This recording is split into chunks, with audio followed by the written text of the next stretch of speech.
The Rule of Law and Anti-Corruption Program in Nigeria, ROLAC, is funded by the European Union with the objective of consolidating on the rule of law, combating corruption, and addressing gender-based violence while promoting human rights and inclusivity. Thank you.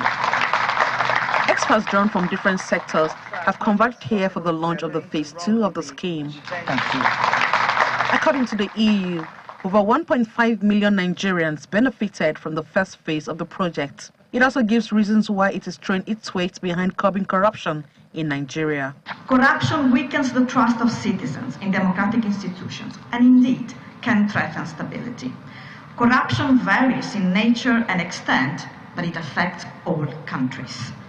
The fight against corruption is therefore a fundamental part of the EU agenda, internally and externally, and is a priority in our engagement with partner countries. About 30 million euros will be spent by the EU in this second phase, which will run for 5 years. The representatives of the federal government believe this aligns with the blueprint of the president's agenda for economic recovery and sustainable growth. The intervention aligns with the National Development Plan 2021 to 2025, the blueprint for Nigeria's economic recovery, conceived to create strong and sustainable governance structures and efficient institutions that promote citizens' protection.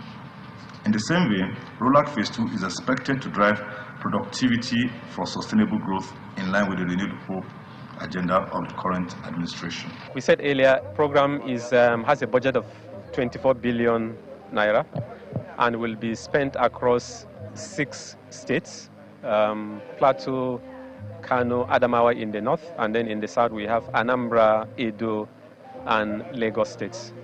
The budget is supposed to be spent on those states.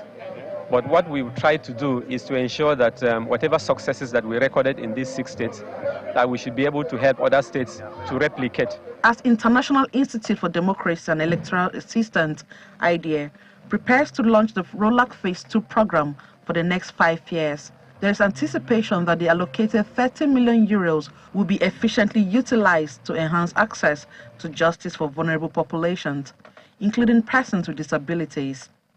Additionally, there is an expectation for increased transparency and accountability in anti-corruption reforms.